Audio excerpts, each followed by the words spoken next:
You drive past it on a Tuesday in October and almost don't slow down. There's a weathered sign near the fence line, the kind with two letters missing, some combination of air and port that nobody's updated since the Clinton administration. The gate is padlocked. The windsock hangs limp. There's a single prop plane tied down on the apron that looks like it hasn't moved since spring, and a cinder block building the color of old teeth that might be the terminal, or might be a storage unit. You genuinely can't tell from the road. You'd call it abandoned if it weren't for the fuel truck parked at the side, clean and recent, a detail that doesn't belong to everything else you're looking at. You keep driving.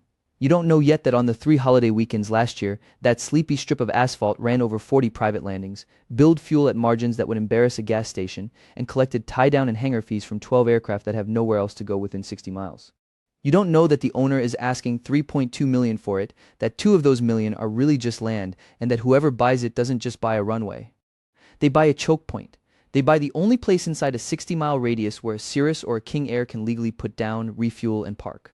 They buy control over who moves and who waits and who pays to do either. That's the detail that stops you once you actually see it on paper. Not the planes, the control. What you're buying when you buy a private airfield isn't romantic. Strip away everything the word airport conjures, and what you have is a piece of certificated land with a very specific legal permission attached to it. A permission that took decades to acquire and cannot be replicated at any price without the same decades of regulatory patience. The physical asset breaks down into layers. There's the runway and taxiways, typically asphalt or turf, with associated costs that will come for you later.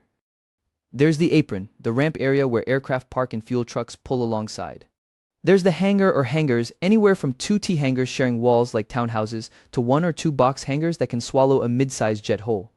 There's the FBO building, which stands for Fixed Base Operator and is just a pilot's term for the small terminal where you handle fuel sales, weather briefings, pilot lounges, and the transaction desk where the real cash changes hands.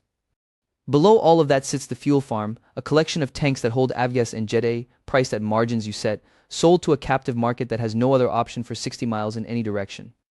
Thread through all of it are easements and utility agreements and FAA approach path protections that keep the airspace over your runway clear of obstruction, and that clarity, that legally protected corridor of air above your property, has a real economic value that almost nobody prices correctly until they've owned one of these things for 3 years. And then there's the land itself, the acres sitting outside the active movement area that show up nowhere in the current revenue model but carry development. Optionality that can re-rate the entire asset the day someone builds a distribution corridor 3 exits down. The seller is exiting for reasons that sound boring and almost always turn out to be instructive. He's 67. The maintenance never ends. The FAA compliance calendar has deadlines that don't care what season your cash flow is in. He bought it in 2004 for $800,000 because his business partner had a plane and they thought they'd build something. The partner died in 2018. The business never scaled past what one motivated owner could personally hold together. So now it runs on inertia, fuel sales averaging around $22,000 a month in the good months, hangar rents from a dozen tenants ranging from $400 to $1,100 each depending on size and how long ago the lease was written, landing fees collected loosely and not always, and a seasonal spike every time the lake resort 40 minutes north fills up with people who flew in and need somewhere to park the aircraft for a long weekend. His gross revenue last year was just under $600,000. His net, after maintenance, insurance, staffing, and the 2 compliance audits that caught him off guard, was a number he doesn't love to say out loud. You'll find it in the documents. That gap is the story. Airports monetize one thing above everything else, and it isn't planes. It's time and access measured against the absence of alternatives. This field sits 40 minutes from a mid-sized city, 20 minutes from an industrial corridor with 3 distribution centers, and a pharmaceutical plant whose executives fly regional on tight schedules. The nearest competing facility is a commercial airport where private operators pay ramp fees that make a grown pilot flinch and wait behind commercial traffic for ground clearance on a schedule that doesn't care about their afternoon meeting. This field offers none of that friction. Land, fuel, park, done. The weather window here is reliable, the approaches are unobstructed, and the FBO is open 7 days because the owner sleeps on the property. That combination, proximity to money, operational reliability, and the absence of competing options, is what makes a field like this worth 10 times what it looks like from the road in October. The conflict arrives the moment you look past gross revenue. Capital intensive is the polite way to say it. Runway resurfacing on a 4,500-foot strip runs north of $800,000, and the clock is already running on this one. The fuel farm has tanks approaching their inspection threshold. The hangars need roofs. And seasonality means 3 months of the year, you're covering fixed costs with whatever goodwill you've banked from the months that worked. The cash flow looks like a machine until you open the maintenance log and realize the machine has been running on borrowed time. That tension, the asset that controls local infrastructure versus the asset that will demand everything you have to keep it legal and operational, is exactly where the real economics of owning one of these things actually begins.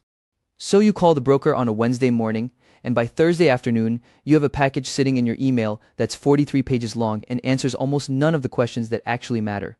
That's the first thing you learn about buying an airport. The seller's documents tell you what the seller wants you to see. The real diligence, the kind that determines whether you're buying a cash machine or a very expensive compliance problem with a windsock attached, happens on the ground, in person, with people who have fixed enough of these things to know where they hide their damage. The valuation math sounds cleaner than it is. Most small private fields trade on something like land value plus replacement cost, then get discounted or premiumed based on what the revenue history actually proves and what the operating certificate permits. The land at this field, roughly 90 acres of cleared, infrastructure serviced, FAA-designated aviation property, is worth somewhere between 1.4 and 1.9 million just sitting there, certificated, because you cannot replicate that permission without a decade of environmental review, community hearings, and FAA coordination that costs money before a single cubic yard of asphalt gets poured.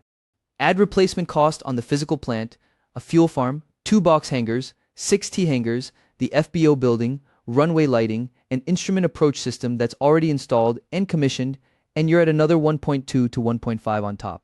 Then the broker adjusts for revenue.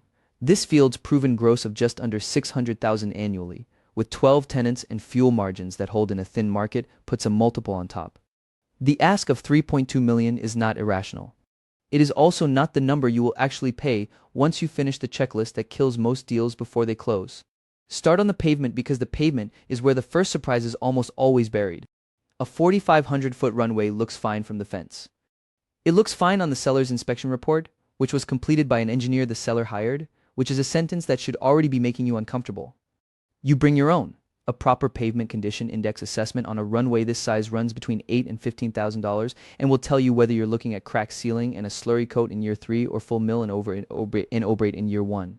Full mill and ovate on 4,500 feet of runway, including shoulders and blast pads, is $800,000 on a quiet day and over $1 million if you're dealing with drainage corrections underneath. This field's runway PCI comes back at 51, which is maintenance language for you have maybe 24 months before this becomes a safety and compliance event. The seller knows. The seller has known for 2 years. That's in the gap between his gross and his net, the number he doesn't love to say out loud. Drainage follows. Water is the enemy of every airfield that was designed before modern stormwater rules, which is nearly all of them at this price point. Check the drainage patterns on the apron, the low spots on the taxiway, and the outfall permits, because what used to drain into a ditch now needs to go through a SWPPP filing, a stormwater pollution prevention plan, and if the fuel farm has any history of spillage near the drainage path, you may be inheriting an environmental remediation obligation that doesn't show up on the balance sheet at all. Have a Phase 1 environmental done. Budget for a Phase 2 if the Phase 1 sniffs anything near the fuel farm or the old maintenance area. Phase 2 runs 20 to 40,000 and will tell you what the soil actually holds. It is significantly cheaper than the alternative. Fuel system integrity is the next line. The tanks here are approaching their 25-year inspection threshold on the aviation gasoline side. Decommissioning and replacing a fuel farm, tanks, dispensing equipment, sumps, and secondary containment runs 150 to 300,000 depending on size and what the state environmental agency decides it wants from the site during the process. Add the interruption to fuel revenue while it's offline, 3 to 6 weeks if you're fortunate, and the math changes the way a cold morning changes a machine that's been running without oil. Then there's what you can't fix at any price on any timeline. The approach path to runway 34 has a tree line that's crept to within 15 feet of obstruction criteria on the east side. The trees are on a neighboring parcel. The neighbor has been asked twice and said no twice. That obstruction doesn't ground the airport today, but it limits future instrument approach upgrades that would make this field operable in lower weather conditions, which is directly connected to how many additional operations you could attract and bill. Community opposition to a curfew extension, which you'd need if you want to capture late evening charter traffic, is already organized. 3 names in the local newspaper going back 5 years, same 3 people showing up to every township meeting. They cannot stop you from operating. They can make every expansion conversation expensive, slow, and visible in ways that complicate neighboring landowner relationships you haven't even started yet. On the debt side, the lenders who will touch this are fewer than you'd like and more conservative than the asset deserves. Most community banks will underwrite to 60% loan-to-value on a certificated field with proven revenue, which means you're putting 1.3 million in at closing on a 3.2 million deal. They will stress test your debt service coverage ratio at a rate 2 points above your note rate, and when you model the seasonal dip in January and February against a fixed monthly obligation, the cushion gets thin fast. One bad weather month, one insurance spike after an incident on the ramp, one hangar tenant who stops paying and takes 4 months to move out legally, and you are inside your covenant with your lender before you've owned the asset for 18 months. The deals don't die because the airport is a bad asset. They die because the buyer priced the revenue and forgot to price the infrastructure, the regulation, and the one lawsuit that follows every FBO like a shadow it hasn't met yet. You close, you wire the money, you sign the stack, and on a Tuesday morning that feels unremarkable in every way that matters, you own an airport. And then the real question arrives, the one the broker never spends much time on because the broker gets paid at closing, not after. You know what you bought. Now you have to make it produce. The first thing you learn is that the money in this asset doesn't move the way it looks like it should. You'd expect the runway to be the revenue center. It isn't. The runway is the permission structure that makes everything else possible. The actual cash machine is sitting 60 feet to the left of it, behind a row of steel doors on spring-loaded tracks. The hangars. T-hangars are your annuity.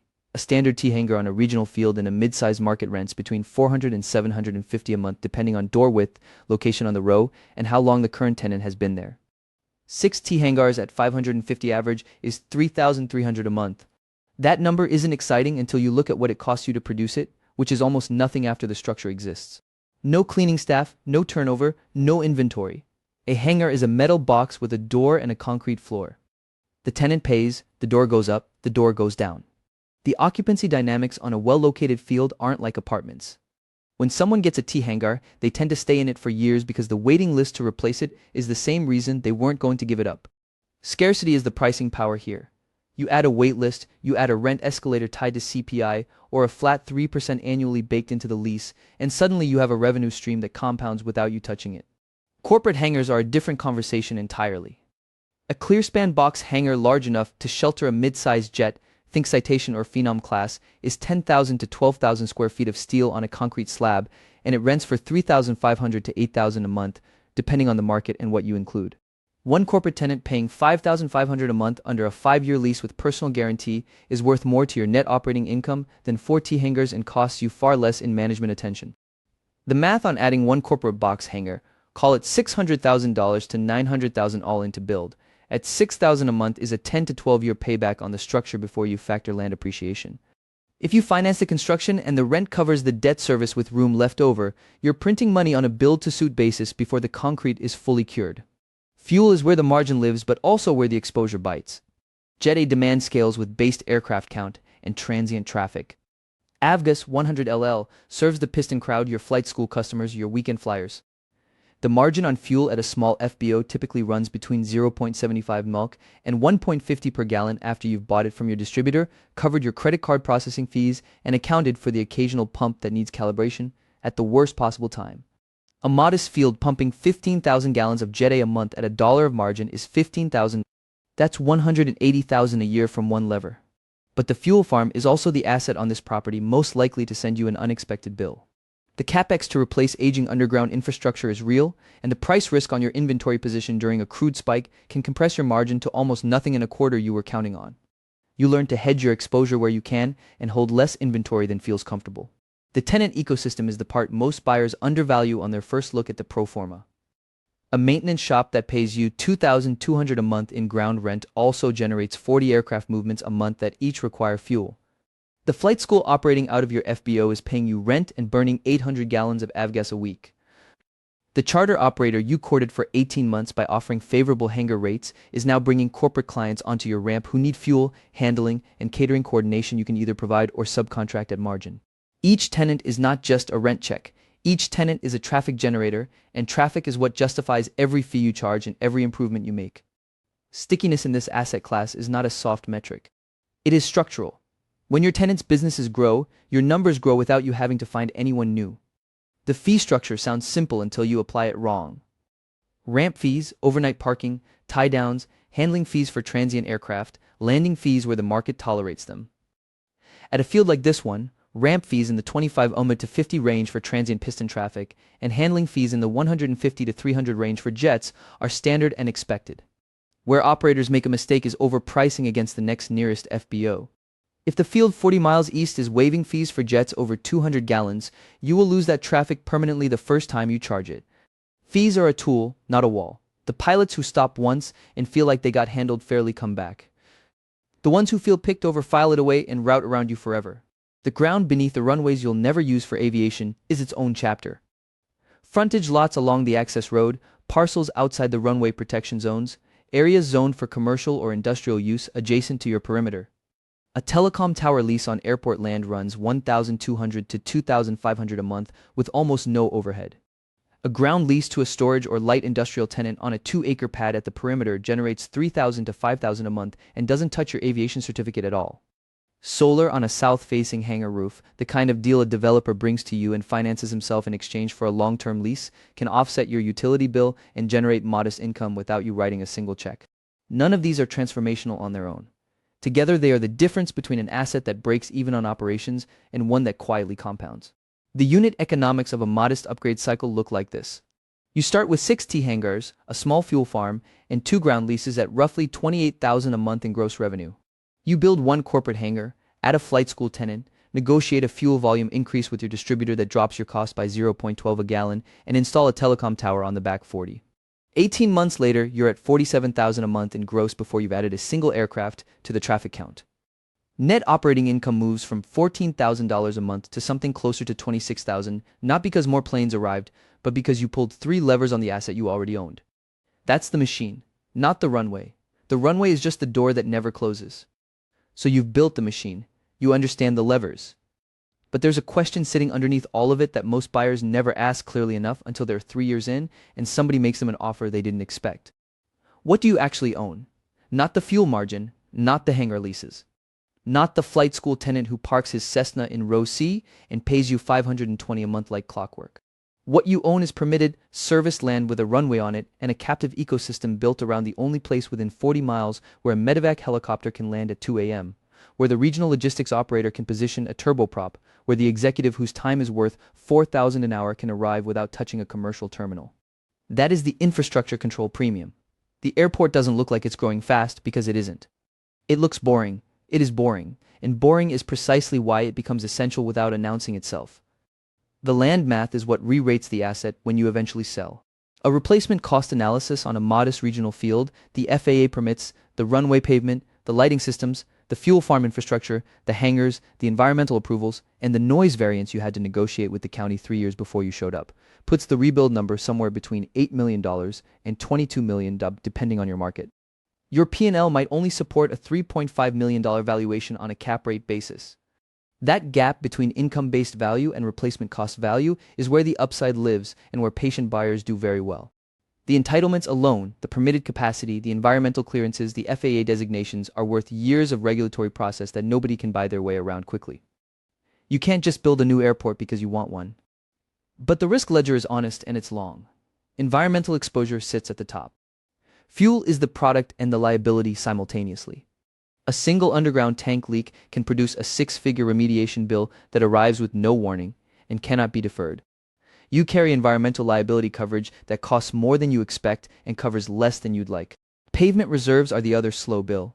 Runway resurfacing on a 3,500-foot strip runs $800,000 to $1.4 million. You amortize it over 20 years and hope the weather cooperates. Your staff is thin by design, which means the loss of one experienced line technician can break your fuel operation for a month in a way that a corporate FBO with 40 employees would never feel. Demand shocks are real. A fuel price spike compresses your margin inside 1 quarter. An economic contraction grounds the discretionary flyer population and your transient revenue falls before your fixed costs do. Then there's the ceiling, the neighbors who moved in after the airport existed and now organize against your expansion. The noise abatement committee that caps your instrument approaches. The county planning board that tables your parallel taxiway for 18 months over a drainage study. These constraints don't kill the asset. They define its best case, and you need to know that ceiling before you model an exit. The buyers who pay above the income-based number are strategic FBO operators who want the market, developers who see the ground lease optionality, or wealthy owner-operators who want the infrastructure for personal and business use and will pay for exclusivity. Each of them is buying a different version of the same thing. Permitted land, operational infrastructure, and a tenant ecosystem that took a decade to build. That's what you own. Not the airplanes, never the airplanes. If you want to run this same framework on a local airfield near you, every number in this breakdown is replicable with public FAA data and a county assessor search. Subscribe, and we'll keep pulling apart the assets nobody talks about until someone quietly gets very rich from them.